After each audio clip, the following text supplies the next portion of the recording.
ठीक, HCF हो गया इतना, स्क्वायर करते थे, स्क्वायरिंग बोथ साइड। जब हम इसको स्क्वायर कर देंगे तो इधर आ जाएगा 5, इधर आ जाएगा a स्क्वायर b स्क्वायर, फिर हमने क्या दिखाया था, b square equal to a square by 5। ये बन गया था इक्वेशन नंबर 1। यहाँ से हमें क्या मिल रहा है, 5 divides a square, therefore 5 divides a also. इतनी बात क्लियर हो गई थी? हाँ जी सर, थ्योरम 1.3 से ये इक्वेशन नंबर 2 बना लिया हमने।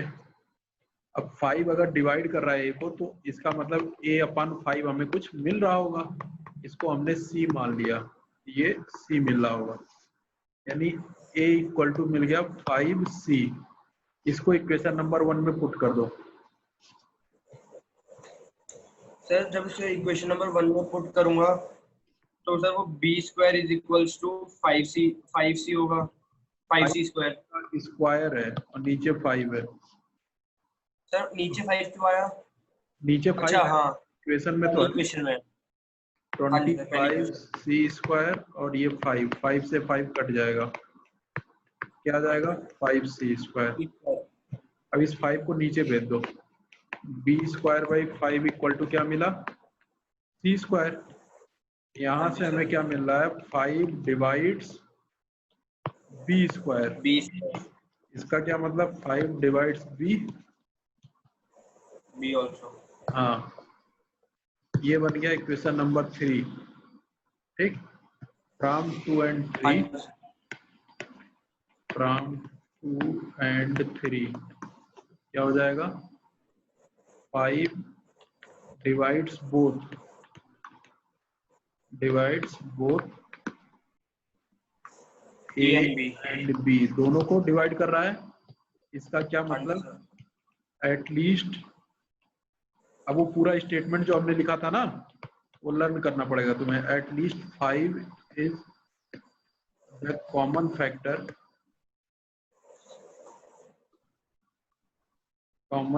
Of a and b, which contradicts the fact that a and b are co-prime। इसका contradiction कर रहा है। This contradiction arises due to our wrong assumption that root 5 is rational. Hence we conclude that root 5 is irrational। समझ में आया तुमको? 5 is irrational। लोगे? हाँ जी सर। इसी तरह से लिखना था। हाँ जी सर। अब कर लेना, दिक्कत हो तो फिर बताना, फिर बता दूंगा, ठीक है? Okay sir. अब आगे चलें? हाँ जी, और सर क्वेश्चन नंबर 3 में फिर पहला पार्ट जो 1 अंडर अपॉन रूट 2 है, ये भी ऐसे ही कर लेना, 1/√2 को a by b मान लेना। देखो इधर 1/√2 a by b, फिर √2 equal to b by a, फिर ये पहले जैसा क्वेश्चन बन जाएगा। Okay sir. हाँ जी सर, आ गया। कर लेना, फिर पूछ लेना दिक्कत हो। Okay sir. यहाँ से देखो, और हमें निकालना HCF यूक्लिड डिवीजन मेथड से, तो इसको पहले HCF हम निकालेंगे यूक्लिड मेथड से। तो सबसे पहले हम क्या करते हैं, जब दो नंबर होते हैं, जो छोटा वाला नंबर है उसको हम डिवाइड करते हैं बड़े वाले नंबर से, बड़े वाले नंबर को छोटे वाले से डिवाइड करते हैं।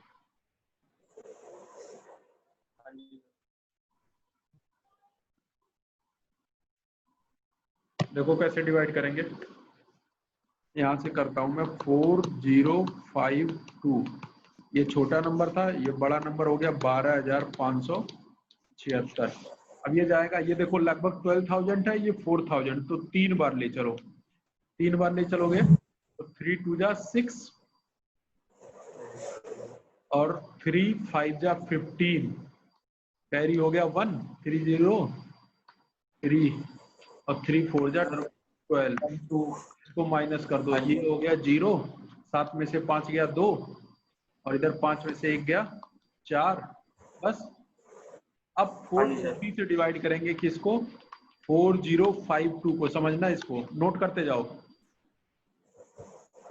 सर। हाँ जी करो। सर इसको डिवाइड करेंगे वापस? हाँ, अब इसको डिवाइड करेंगे, इससे जो रिमाइंडर आ गया, अब 420 होगा, ये लगभग 400 है और ये होगा 4 बार, तो ये 9 बार जाएगा लगभग, 9 बार ले जाओ, तो 9 इंटू 0 9, 0 हो गया, 9 टू जा 18, कैरी हो गया 1, 9 4 जा 36 प्लस 1 37, यहाँ बच गया 2, 15 में से 8 गया 7, यहाँ बच गया 9, 9 में से 7 गया 2, बस 2। अब ये आ गया तुम्हारा 272, 272 डिवाइड करेंगे अब 420। हाँ, तो 420 को अगर हम करेंगे तो एक ही बार जाएगा, तो 272 सब्ट्रैक्ट करेंगे तो क्या बचेगा, 10 में से 2 गया 8 और यहाँ बचा 11, 11 में से 7 गया 4, यहाँ बचा 3, 148। अब 148 से डिवाइड करेंगे, इसको मैं अलग से अब यहाँ लिख दे रहा हूँ मैं, 148 डिवाइड करेंगे किसको, 272 को। हाँ जी सर। 72, अब ये कितनी बार जाएगा, ये भी एक बार ही जाएगा। 148, 12 में से 8 गया 4, यहाँ बचा 6, जैसे 4 गया 2 और 1, 124। अब 148 एक बार फिर जाएगा, 124 बच गया 24, 24 और 124 ये जाएगा 5 बार, 24 बचे 120, 120। अब ये बचेगा 4 बचा और ये 24, 4 6 जा 24, यहाँ जाकर के ये पूरी तरह से कैंसिल हो गया, डिवाइड। हाँ, जब पूरा कैंसिल हो जाए तो किस नंबर से कट रहा है, 4 से, इसलिए SCF हो जाएगा 4। कर लोगे? हाँ जी सर। ये हमारा क्या था, डिवीजन मेथड है, समझ रहे हो? Euclid division. हाँ, ये हमारा डिवीजन मेथड, यूक्लिड डिवीजन नहीं, ये अभी डिवीजन मेथड है, ठीक है? अब यूक्लिड डिवीजन मेथड क्या है, इसको पहले इतना रफ में कर लेना, इसी को देख देख करके हम यूक्लिड डिवीजन मेथड लिखेंगे। अब सबसे पहले देखो, जो हमने डिवीजन किया था वो ये वाला किया था, 420 वाला डिवाइड करके ये डिवीजन हुआ था ना। हाँ जी। डिवीजन जब हम चेक करते हैं तो क्या करते हैं, हम इसको इससे मल्टीप्लाई करते हैं, इसको ऐड कर देते हैं, तब जाकर के हमें ये वाला नंबर मिल जाता है। यहाँ पर भी हमें यही काम करना है, जो रिमाइंडर आएगा उसको हम, अब देखो इसको कैसे लिखेंगे, क्या लिख देना, by Euclid division lemma, Euclid division method या Euclid division algorithm, by Euclid division lemma. तो इसमें क्या होगा, 12576 इसको डिवाइड किया किससे, 4052 से डिवाइड किया, कितनी बार किया, 3 बार किया, क्या रिमाइंडर बचा, 420, समझ रहे हो? सर ये हमें स्टार्टिंग का ही सबसे पहले वाले रिमाइंडर से करना है? हाँ, रिमाइंडर नहीं, हमें छोटे वाले नंबर से डिवाइड किया बड़े वाले को, तो ये रिमाइंडर 420 बचा था ना, तो ये रिमाइंडर, वो जैसे हम डिवीजन नहीं चेक करते थे, dividend equal to divisor multiplied by quotient plus remainder, ये वही चीज। हाँ जी सर, हाँ जी। वैसे लिख लिया हमने। अब ये देखो, ये जो रिमाइंडर है ये 0 नहीं है, तो जब भी ये रिमाइंडर 0 नहीं होगा तो हम आगे बढ़ेंगे, मतलब ये सेकंड वाला डिवीजन। अब सेकंड वाला डिवीजन क्या है, यहाँ पे लिख देना, R जो रिमाइंडर वो क्या है, 420 है, ये 0 नहीं आया, 0 नहीं आया, इसलिए हम सेकंड स्टेप पे चलेंगे, स्टेप 2, ठीक है? ये पहला स्टेप था। तो स्टेप 2 में डिवीजन किसको किया हमने, 4052 को। 4052 किससे किया, 420 से किया, कितनी बार किया, 9 बार किया, रिमाइंडर कितना आ गया, 272। यहाँ पे रिमाइंडर फिर से 0 नहीं आया, इसलिए हम नेक्स्ट स्टेप पे जाएंगे। नेक्स्ट स्टेप में फिर डिवीजन हमने किसको किया है, 420 को। 420 को किससे किया, 272 से, कितनी बार किया, एक बार, रिमाइंडर आ गया 148, फिर से रिमाइंडर 0 नहीं आया, फिर आगे बढ़ेंगे। अब 148, 272, 148 से एक बार और रिमाइंडर आया 124, फिर से 0 नहीं आया। जब तक ये नहीं आ जाएगा तब तक हम आगे बढ़ते रहेंगे। अब हमने किया है 148 को, 148 को 124 से कितनी बार? एक बार। फिर क्या रिमाइंडर बचा? 24। फिर 0 नहीं आया। फिर आगे बढ़ेंगे। इसके बाद में अब 24 को डिवाइड किया हमने 4 से। 124 को डिवाइड किया ना, 124 को डिवाइड किया 24 से, 24 5 बार, तब बचा हमारे पास 4। ठीक है, अभी भी रिमाइंडर 0 नहीं आया। अब आगे लास्ट वाला डिवीजन 24 को हमने किया 4 से, 4 इंटू 6 और प्लस 0। यहाँ पे रिमाइंडर 0 आ गया। Here r equal to 0, therefore HCF equal to 4। लिख लोगे अब? हाँ जी सर। यही था हमारा यूक्लिड डिवीजन एल्गोरिथम। इस मेथड से अगर सर पहले स्टार्टिंग में अगर डिवाइड आ जाए इतने सारे स्टेप नहीं, अगर स्टार्टिंग में 0 आ गया तो जहां 0 आ जाएगा वहीं खत्म। ये तो तुमको यहाँ से पता चल जाएगा ना, ये जो बताया तुमको डिवीजन मेथड। पहले तुम इसको करना रफ में, इसको करने के बाद इसको लिखना। पहले इसको करोगे फिर इसको। ये दिखाना जरूरी नहीं है, ये तो रफ में लिख सकते हो। Okay sir, okay. ये रफ में लिख सकते हो, ये दिखाना जरूरी है। लेकिन अगर तुम इसको रफ में कर लोगे तो ये गलत नहीं होगा, नहीं तो गलत हो जाता है और समय बहुत लगता है। कर लोगे? Okay sir. हाँ जी सर। अब आ जाओ सेकंड क्वेश्चन इसका, 196 और 38220। इसको जरा देखो तुमसे आ रहा है कि नहीं आ रहा है। पहले देखो ये डिवाइड कैसे होगा। 19 सर करता हूँ।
सर ये तो 196 मतलब इंटू 9 के बाद भी नहीं आएगा तो आगे नंबर ले लेंगे। अब देखो सबसे पहला तो तुम डिवीजन करो, एक बार ले जाओ सिंपल जैसे डिवीजन करते हो। 196 तो अब माइनस करो, 12 में से 6 गया 6 बचेगा, यहाँ पे बचा 7, 17 में से 9 गया 8 बचेगा, और यहाँ बचा 2, 2 में से 1 गया 1। इतना ठीक है। एक डिजिट नीचे आएगा तो 2 ले आए नीचे। अब 9 बार ले जाओ, 9 6 जा 54, कैरी हो गया 5, और 9 9 जा 8, यहाँ 6 आएगा ना सर। यहाँ पे सर 1784 है, 196 9 जा 1784। हाँ जी सर। 9 9 81 और 5 86, यहाँ 6 आ रहा है। फिर से देखो 9 9 6 जा 9 6 54 के 4 हाथ में लगा 5, 9 9 81 5 86 के 6 हाथ में लगा 5, 9 1 9 5 14। ये तो हमारा कुछ और आ रहा है। नहीं सर, ये सर ये यहाँ पे 5 9 9 81 5 86 के 6 हाथ में लगा 8, 9 1 9 8 7, ये आ रहा है। सही है ना? चेक करो। हाँ जी सर, सर यही है, सर वो 8 लिख दिया था। ठीक है, अब घटाओ जरा। 12 में से 4 गया 8, 12 में से 4 गया 8, यहाँ बचा 5, 15 में से 6 गया 9, यहाँ 7, ये 0 आ गया। अब ये 0 आ जाएगा यहाँ वाला। अब ले जाओ 5 बार, 5 बार जब ले जाओगे तो ये 980 पूरा पूरा कट जाएगा। ठीक है, तो ये देखो पूरा पूरा डिवाइड हो गया 196 से। सीधे लिख दोगे 38220 इक्वल टू 196 इंटू 195 और प्लस 0, यहाँ लिख देना रिमाइंडर 0 है, therefore HCF will be equal to 196। कर लोगे? हाँ जी सर। ये हो गया क्वेश्चन नंबर 2। एक पार्ट और बच रहा है, चलो अब तो कर लोगे, वो इसमें नोट नहीं किया मैंने। क्वेश्चन देख लो एक बार बुक में, ये कौन सी एक्सरसाइज थी? 1.3 था ना, 1.1 रहा होगा ना ये तो। हाँ जी सर, ये डिवीजन 1.1 में है। हाँ 1.1 में है। अब रुको, अब थोड़ा सा करा दूं क्या इसके साथ ये भी? Sir last question, first question का थर्ड पार्ट है सर जो बचा है। तो कर लोगे अब? हाँ जी सर।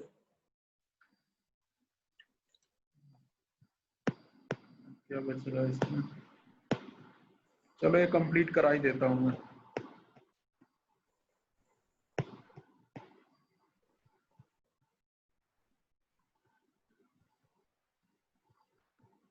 क्वेश्चन खोल लेना, इसमें देखो पूरा कट रहा है कुछ कहीं कहीं। अब देखो इस तरह वाले जो क्वेश्चन आएंगे जो स्क्रीन पे दिख रहा है, ये क्वेश्चन नंबर है तुम्हारे बुक का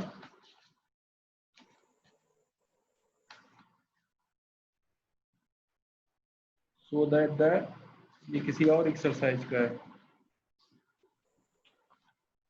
सर 1 का तो नहीं है सर ये। 1 पॉइंट, सर ये 1.2 का 7th क्वेश्चन। हाँ उसको पढ़ लो जरा। 1.2 का, हाँ लास्ट वाला है। There is a circular path around the sport field, Sonia takes 18 metre to drive 1 round. एक ऐसे सर्कुलर पार्क है, अब सोनिया को 18 मिनट लगते हैं इस पार्क का एक चक्कर लगाने में, सोनिया को 18 मिनट लगते हैं हाँ जी सर। 1 राउंड के लिए। अब और कौन है? एक और लड़का है, Ravi. While Ravi takes 12 minute. अब रवि को जो चक्कर लगता है 12 मिनट का, ठीक है। अब देखो जब ये एक चक्कर पूरा कर चुका होगी सोनिया, तो इसको 18 मिनट लगा होगा, फिर दूसरे वाले चक्कर में फिर 18 मिनट, ठीक है। ऐसे ये हाँ जब जी पूरा किया होगा तो 12 मिनट, फिर 12 मिनट, फिर 12 मिनट, तो जब इसका 2 चक्कर पूरा हुआ होगा तो 36 मिनट, और इसका 3 चक्कर पूरा होगा तो 36 मिनट। समझ रहे हो? हाँ जी सर। तो जब हाँ जी चलना स्टार्ट किया होगा, तो जब सोनिया का 2 राउंड हुआ होगा, तब इसका कितना राउंड हो जाएगा? 3, सर 3। ठीक है ना। फिर दोनों स्टार्टिंग पॉइंट पे आ जाएंगे ना जहां से शुरू किए थे, हाँ जी सर। तो यानी 36 मिनट के बाद दोनों फिर से सेम पोजीशन में होंगे। वही पूछ रहा है after how many times will they sir meet 0 minute. Again. तो वो कब मिलेंगे? 36 मिनट पे मिलेंगे। ये जो 36 मिनट है वो 12 और 18 का क्या है? एलसीएम है। तो ऐसे क्वेश्चन में जहां पर भी इस तरह के वर्ड आ जाए, कौन से? ये वाले, मीट अगेन, इसको याद रखो, ठीक है ना। मीट हाँ जी अगेन या टुगेदर वर्ड, इस तरह का कुछ सेंस निकल रहा हो अगर किसी क्वेश्चन में, तो वहां पर सीधे तुम एलसीएम निकाल देना, ठीक है। यहाँ पर सीधे एलसीएम निकाल लेना। क्या लिख दोगे? They will meet again,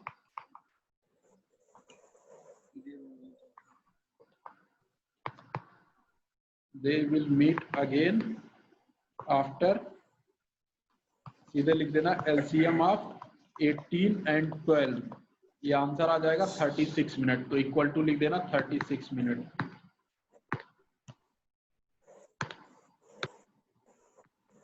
equal to 36 minute.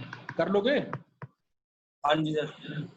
अब देखो नेक्स्ट टाइप का जो क्वेश्चन है, यहाँ पे देखो एक वर्ड और याद रखना, जब मैक्सिमम वर्ड कहीं पे आ जाए तब वहां पे हमें निकालना होता है HCF, ठीक है। तो इस क्वेश्चन में तुमको SCF निकालना होगा। अब ये क्वेश्चन भी देख लो कौन सा है, ये शायद एग्जाम्पल है क्या? ये एग्जाम्पल ही होगा, देखना कहाँ पे है। सर देखिए। एग्जाम्पल होगा या पहली एक्सरसाइज में होगा?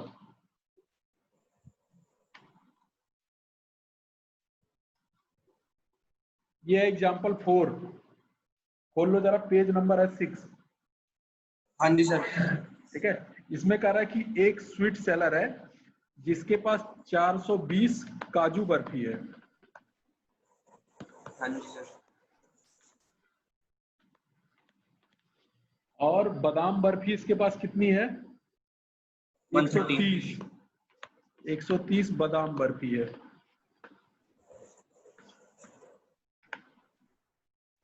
अब क्या है ये कह रहा है, इसको ऐसे एक के ऊपर एक रखो, काजू वाली ऐसे एक के ऊपर एक, एक के ऊपर एक करके ऐसे रख दो। ऐसे फिर बादाम वाली भी रखो, लेकिन दोनों अलग अलग रखना है, काजू वाले अलग, बादाम वाले अलग। अब ऐसे ऐसे इसकी कई सारी गड्डियां बनेंगी। काजू वाले की मान लो कितनी लाइन बनेगी, ऐसे कुछ लाइन इसकी ये काजू वाली हो गई और ये बादाम वाली। ये पूछ रहा है कि कितने स्टैक हमें लगाने पड़ेंगे, कितने बर्फी एक पे रखूं मैं, ठीक है, ताकि ये दोनों की जो हाइट है ना वो बराबर दिखे। मतलब अगर इसमें 10 बर्फी आया हो तो इसमें भी 10 आया हो, इसमें भी 10 आया हो, इसमें भी 10 आया हो। ये पूछ रहा है कि maximum number of barfi that can be placed each stack, एक पे कितना आएगा, 10 आएगा कि 12 आएगा, वो बताओ। तो जब कभी मैक्सिमम वर्ड आए तो एचसीएफ निकाल देना। 420 और 130 का एचसीएफ निकालो। तो 130 को 420 डिवाइड करो, 3 बार ले चलो। सर पहले 3 का। हाँ 0 आ गया, 12 में से 9 गया 3, यही आएगा। फिर 130। 30 चौको 120, बचेगा 10, और 10 से 30 को ले जाएंगे 3 बार, पूरा पूरा कट गया ना। हाँ जी सर। एचसीएफ कितना आ गया हमारे पास? 10 सर। एचसीएफ तो हाँ जी सर। ठीक है, यानी एक लाइन में ऐसे 10 बर्फी रखनी है हमें, 1 2 3 4 5 6 7 8 9 10, ऐसे 10-10 की गड्डी बनाएंगे। तो काजू वाले में बन जाएगा 42 गड्डी, और इसमें बन जाएगा 13, यानी ये 42 लाइन बनेगा इसका काजू वाले का, और 13 लाइन मिलेगा बादाम वाले का। हमसे ये पूछ नहीं रहा, अगर पूछता तो हम आगे ऐसा करते। हमसे बस इतना ही पूछ रहा है कि एक में कितनी बर्फी रखेंगे, तो एक में 10 बर्फी रखेंगे। कर लोगे? हाँ जी सर। जब हमें एलसीएम निकालना होगा तो हर बार डिवाइड ऐसे ही करना है? हाँ, ये एचसीएफ निकाल रहे हैं हम एचसीएफ के लिए। हाँ, इस तरह के क्वेश्चन में तो तुम किसी भी मेथड से कर सकते हो, तुम उससे भी कर सकते हो जो कल बताया था तुम्हें, फैक्टर वाला। हाँ तो जी। जब जब लिखा होगा यूक्लिड से करो या डिवीजन से करो, तब हमारे पास 3 मेथड हो गए। एक फैक्टर वाला मेथड, हाँ जी दूसरा सर। ये जो डिवीजन वाला मेथड, हाँ जी। तीसरा यूक्लिड वाला मेथड। एचसीएफ निकालने के 3 मेथड हो गए। तो जिससे बोलेगा उससे निकाल देना, अगर नहीं बोला है तो किसी से भी निकाल दो, कोई फर्क नहीं पड़ता। क्वेश्चन देखो आगे, इसमें बताओ, देखो क्वेश्चन पढ़ लो। ये फर्स्ट एक्सरसाइज का क्वेश्चन नंबर 3 है।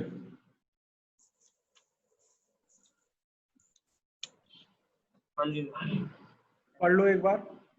इसमें देखो एचसीएफ निकालेंगे या एलसीएम? सर। एचसीएफ। हाँ, क्यों? क्योंकि मैक्सिमम वर्ड। बस एचसीएफ निकाल लेना। इसमें 32 और 8 616 का कर लोगे? हाँ जी सर। सर इसमें तो फिर हम कोई भी मेथड यूज कर लें? कोई भी मेथड यूज कर सकते हो। अब इस तरह वाले क्वेश्चन में देखो, ये थोड़े क्रिटिकल टाइप के क्वेश्चन है, इसको ना हो तो अभी रुक जाओ। 2-3 क्वेश्चन इसमें एक तरह के बचे हैं, लास्ट में कराऊंगा एक साथ, ठीक है? अभी आ जाओ तुम 4th एक्सरसाइज पे आ जाओ।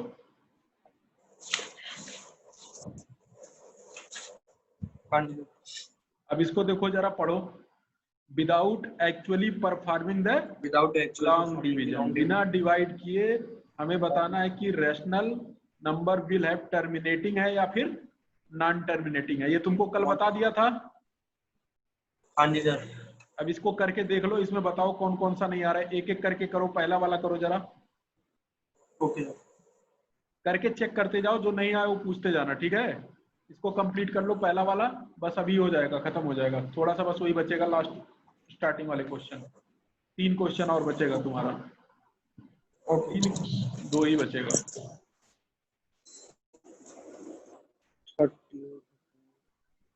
आराम से बिल्कुल करते रहो।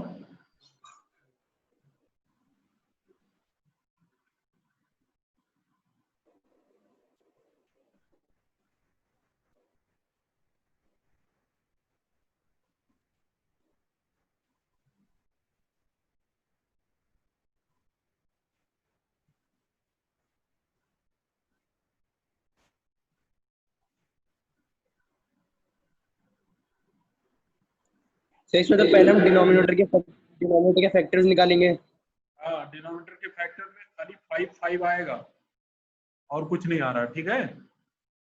सर इसमें हाँ सर 5 बार 5 आ रहा है। 5 बार 5 आएगा, ठीक है। तो इसका मतलब ये क्या हो गया, टर्मिनेटिंग या non terminating? Sir non terminating. नहीं, जब 2 और 5 आता था तो टर्मिनेटिंग। टर्मिनेटिंग हाँ जी हाँ, सर। तो ये टर्मिनेटिंग हो गया। सेकंड? सर सेकंड वाला 8 के सर ये भी टर्मिनेटिंग है। टर्मिनेटिंग। थर्ड? लिखते थर्ड वाला जाना, टर्मिनेटिंग नॉन टर्मिनेटिंग जो भी है। सर बुक में लिखूं या फिर नोटबुक में करूं? किसी में भी लिख लो, बुक में लिख लो या नोटबुक में, कहीं लिखो, अभी इसका काम पड़ेगा आगे फिर सेकंड क्वेश्चन में। 8 terminating. Third question factor 5। Sir इसका तो आया 5 × 7 × 13। 5 × 7 × 13, तो इसमें 7 और 13 भी आ गए, इसका मतलब ये नॉन टर्मिनेटिंग है। नॉन टर्मिनेटिंग हो गया। नेक्स्ट? हाँ जी सर। Next fourth? डिवाइड करते हैं। पहले लोवेस्ट फॉर्म में कर लेना, लोवेस्ट फॉर्म में नहीं है फोर्थ वाला। हाँ जी सर। 1600।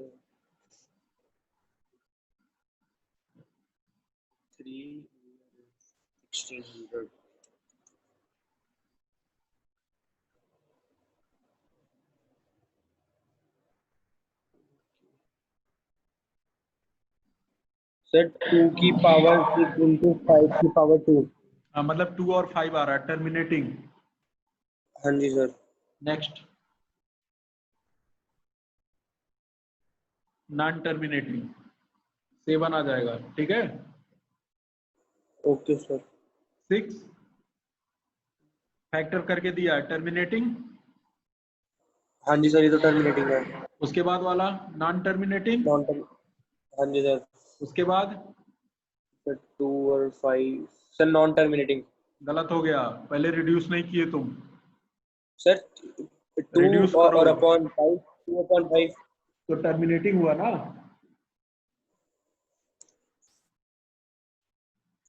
सर 2/5 डिनोमिनेटर है। तो ओ नीचे हाँ जी सर, हाँ 5 जी।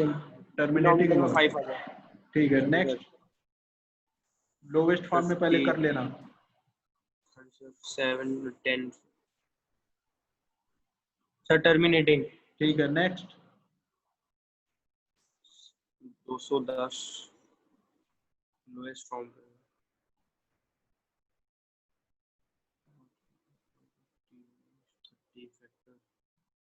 Sir non terminating. 7 से कटा नहीं है। सर पहले इसको मैंने कट करने के बाद सर 30 सर बच रहा है 210 नीचे, पे ठीक है 30 ठीक का है। फैक्टर 2 × हाँ जी सर। तो ये हो गया नॉन टर्मिनेटिंग, ठीक है। हाँ जी सर। अब इसका क्वेश्चन नंबर 2 ओपन करो जरा। हाँ कह जी रहा है write down the decimal expansion of those rational number in question number 1 above which have the terminating, जो टर्मिनेटिंग वाले हैं उनके डेसिमल फॉर्म सर। लिखो।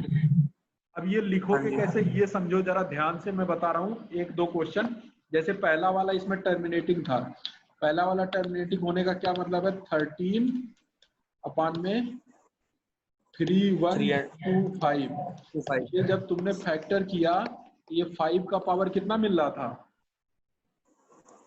सर 5 का पावर 5।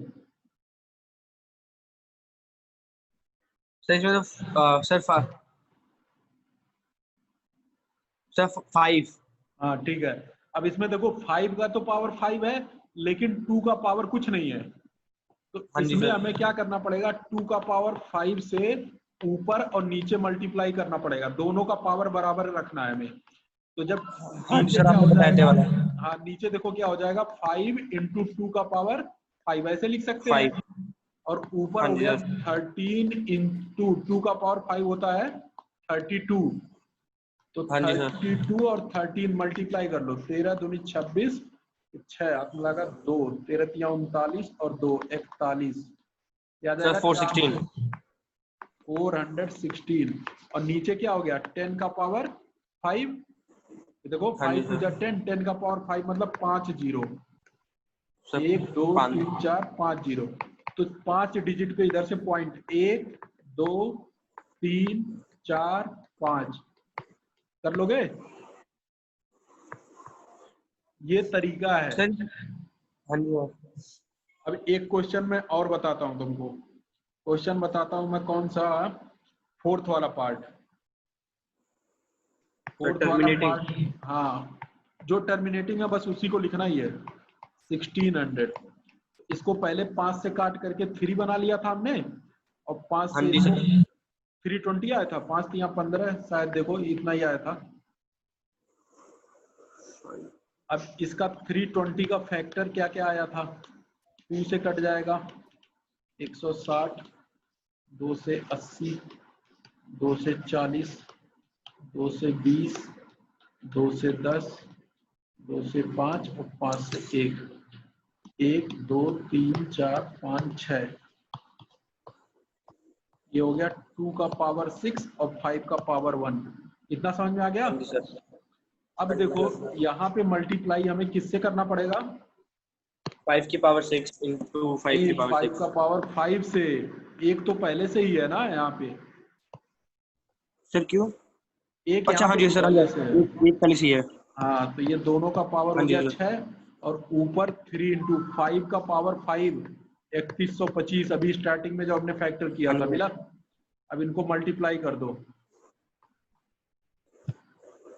देखो ये जो भी आएगा वो लिख लो, 3 5 जा 15, कैरी हो गया 1, 3 दूनी 6 और 1 7, 3 एकम 3, 3 त्रिकम 975, और यहाँ 6 जीरो, 2 3 4 5 6, तो 6 डिजिट पे पॉइंट 5 7 3 9 0 0 पॉइंट, ये 6 डिजिट पे टर्मिनेट होगा।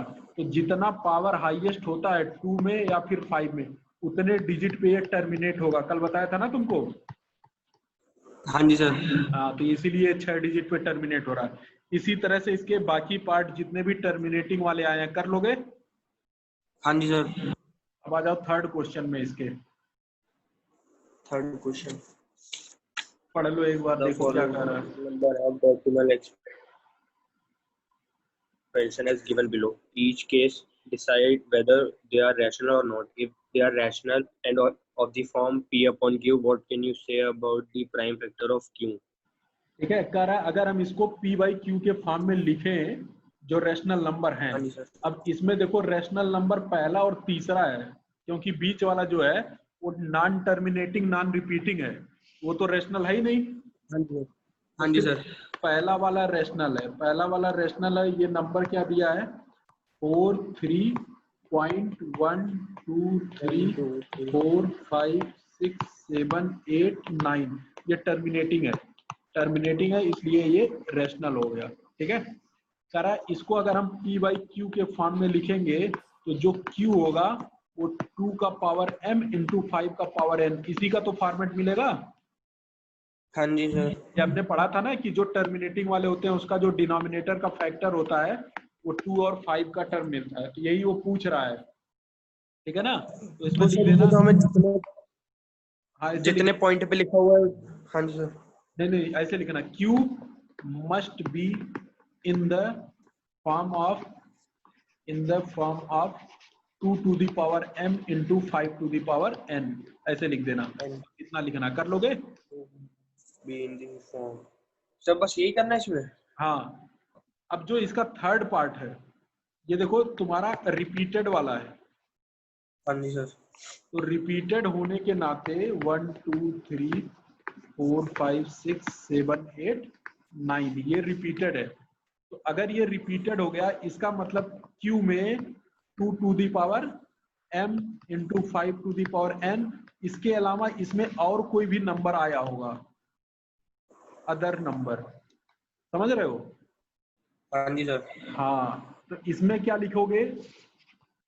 q can not be in the form of, या only in the form of, in the form of 2 to the power m into 5 to the power n। इसके form में हम नहीं लिख सकते, इसमें कुछ ना कुछ और नंबर आ गया होगा। कर लोगे? हाँ जी सर। ये तुम्हारी एक्सरसाइज हो गई। अब तुम स्टार्टिंग से ओपन करके देखो क्या प्रॉब्लम तुमको और है। सारे एग्जाम्पल भी करने हैं तुम्हें। अब मैं क्वेश्चन तुमको कौन कौन सा बताऊंगा, इसके बाद जो मैं बताऊंगा वो देखो जो बच रहा है हमारे हिसाब से। एक एक्सरसाइज 1.1 का क्वेश्चन नंबर 4 बच रहा है, क्वेश्चन नंबर 5 बच रहा है, और एग्जाम्पल बच रहा है 3, एग्जाम्पल 3, एग्जाम्पल 2 भी होगा, 2 भी बच रहा है। 2 बच रहा है। बस मेरे हिसाब से ये 4 क्वेश्चन तुम्हारे इधर बच रहे हैं। और सर कुछ एग्जांपल 5, एग्जाम्पल 5, वो तो सर नहीं। एग्जाम्पल 5 तो कर लोगे, उसमें 2 into 2 आ रहा, 5 नहीं आ रहा, इसलिए वो खत्म नहीं होगा 0 पे। Okay sir. बस ये 4 क्वेश्चन मैं तुम्हें और बताऊंगा। इसके अलावा तुम्हें पूरे चैप्टर पढ़ करके एक्सरसाइज और एग्जाम्पल कंप्लीट करके रखना है। जो चीजें डाउट होंगी वो कल पूछोगे, उसके साथ ये 4 क्वेश्चन भी मैं कल बताऊंगा। कर लोगे इतना काम? सर एग्जांपल और सारी एक्सरसाइज के क्वेश्चंस पूरा सब कुछ करोगे, बस ये 4 क्वेश्चन छोड़ के। Okay sir. जो भी डाउट होगा, जितना भी डाउट हो, एक हो चाहे पूरा हो, जो भी डाउट होगा वो कल तुम पूछोगे। इसी टाइम से अब बैठ जाओ, थोड़ा थोड़ा कर लो क्योंकि काम इसमें ज्यादा है। हाँ जी सर। और कुछ पूछना है तुम्हें इसके अलावा तो अभी पूछ लो। सर वो टाइम के लिए पूछा था, टाइम फिक्स करना पड़ेगा सर। बायो और केमिस्ट्री का भी ट्यूशन लगेगा बायोकेमिस्ट्री का सर। क्या क्या टाइमिंग है, कुछ पूछो उनसे। सर नहीं, वो बोल रहे थे कि तुम्हारा मैथ्स का ट्यूशन किस टाइम पे होता है सर, उससे उससे लगाएंगे वो। अब शाम को तो मेरा ट्यूशन होता है, आज था नहीं इसलिए मैंने तुम्हें 5 बजे पढ़ा दिया, नहीं तो फिर मैं खाली होऊंगा 6:30। तो सर 6, 6:30 से ही रह करेगा डेली मेरा? हाँ, या तो ये कर लो, या मॉर्निंग में रखना चाहते हो तो मॉर्निंग में रख लो। सर मॉर्निंग में सर मॉर्निंग में तो क्लासेस होती हैं। हाँ, तो फिर यही रखना पड़ेगा तुम्हें। सर दोपहर में भी आपके ट्यूशन होते हैं? दोपहर में नहीं, दोपहर में ट्यूशन नहीं होता। तो सर दोपहर में 2 से रखना, 5 के बीच में? 2 से 5 के बीच में फिर 2:30 करना पड़ेगा। सर फिर मैं एक बार उनसे पूछ लूंगा कि वो बायो वाले किस टाइम पे रखेंगे। ठीक है, या तो 2:30 से रख ले। देखो 3:30 से मेरी क्लास शुरू हो जाती है, हाँ जी सर। 3:30 से 6:30 तक क्लास रहती है। हाँ जी सर। अब तुम इसमें देख लो कौन सा टाइम तुम्हारे लिए सुटेबल है, या तो 6:30 रख लेना या तो 2:30 रख लेना। Okay sir. जो भी सुटेबल हो उसके अकॉर्डिंग कर लेना।